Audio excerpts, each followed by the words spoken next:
Guten Morgen! Our country that we are doing is Germany. And this is Germany's flag.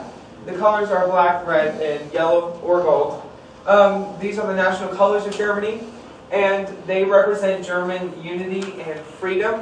And the flag was created in 1919, but like there were a bunch of different variations. But this was the final one.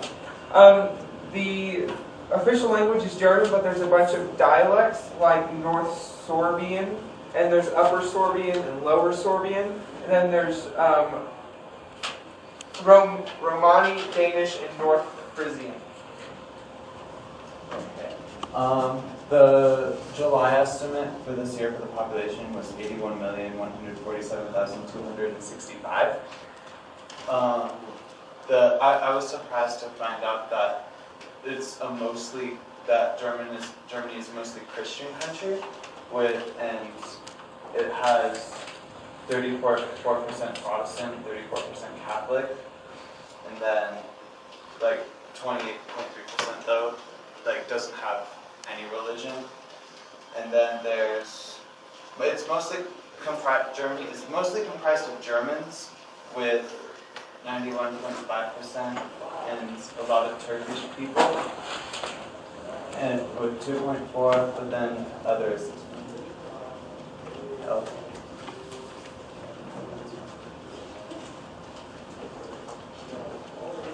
So the official name of Germany is the Federal Republic of Germany. It's the wealthiest country, as in they have the greatest income in Europe, and it's the second most populous country in Europe after Russia. It is located in Central Europe, a bit north of France and between Netherlands and Poland, and area of about 350,000 square kilometers.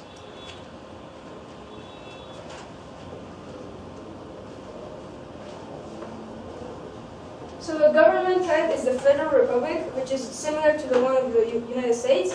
There's an executive branch and a legislative branch and a judicial branch. In the executive branch, there's the chancellor, which is the head of the government, the president, which is elected for a 5-year term and can be re-elected only once,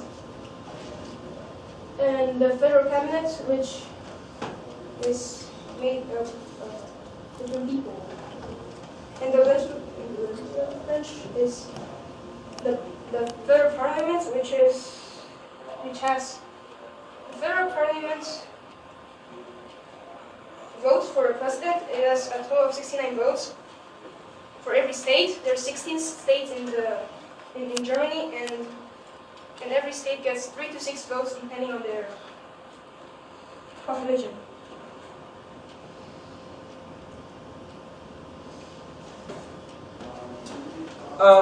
Like the current wars, conflicts, stuff like that.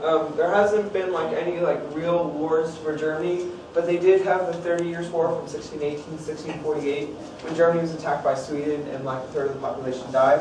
And then they had the Napoleonic Wars from 1805 to 1815, and it created new small German-speaking states. And then there was World War I, where they were defeated, and World War II, where they defeated.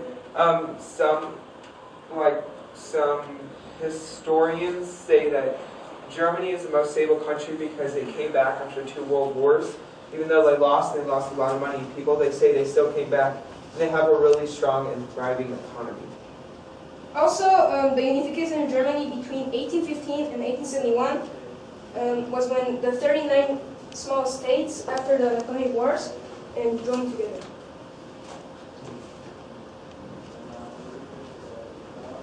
The current alliances, Germany has a strong alliance with Russia, and some historians call it like one of the strongest alliances like ever, because Germany depends on Russia for energy, and then Russia depends on Germany for like Germany producing and making their energy, developing the energy industry, so like helping Russia sell it to other countries. And current enemies. They don't really have any current enemies. They just have some people that they're mad at. I don't really know much about it, but USA, America has been like accused of spying on Germany, but I don't really know. I don't really want to go into it. But and there's been like ever since really like the early 1900s, there's been like huge immigration from Germany, like Germans moving to America, and it's like still going on today. And there's a lot of Germans in California and New York.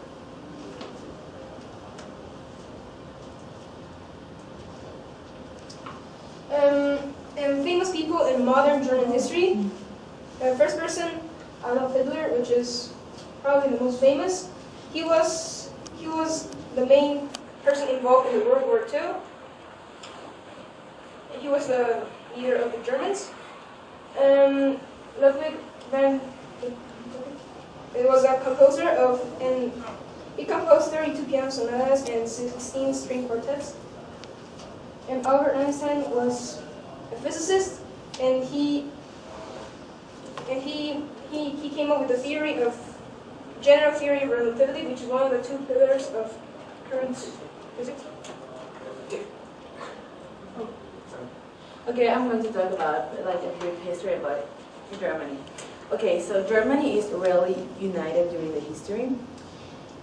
During for 2 million years, like 1,000 years, I'm sorry, they weren't like united at all. They were separated into like hundreds of states. In medieval German history, like the princes, prince had a lot of wars because they wanted to have all the territory, but they couldn't have all of it. German was firstly separated into two different countries, which were Austria and Prussia, and they were the largest in Europe at that time. Together they fought against Napoleon during the time that Paul said. There's a time that is called Revolution for Unification and Democracy. It lasted for 50 years. It was because the people in Germany wanted everybody to be together, be larger, but it didn't work. The one who made it work was Otto von Bismarck in 1848, and then we have first World War I, in which Germany lost against the Allies and against England, France, and the United States. And then Hitler came as chancellor in 1933 until 1945, causing a big, huge war called the Holocaust. And then they had 40 years of reconstruction in which they recovered a lot of population, and now they are a big country with a huge economy power. One of the major foods from Germany is called Bratwurst, and it's basically kind of a type of sausage. Usually Bratwurst is usually a black, and I don't really like it. It doesn't taste very good, but it's a type of sausage, and you can either make it from veal, pork, or beef. And then another major food, it's kind of like candy, it's called Haribo. They're gummy worm bears. And they were made by Hans Riegel Sr., and he created them in Bonn, Germany, and he was a confectioner. And the Haribo company started in 1920, and it is very popular because everyone likes gummy bears.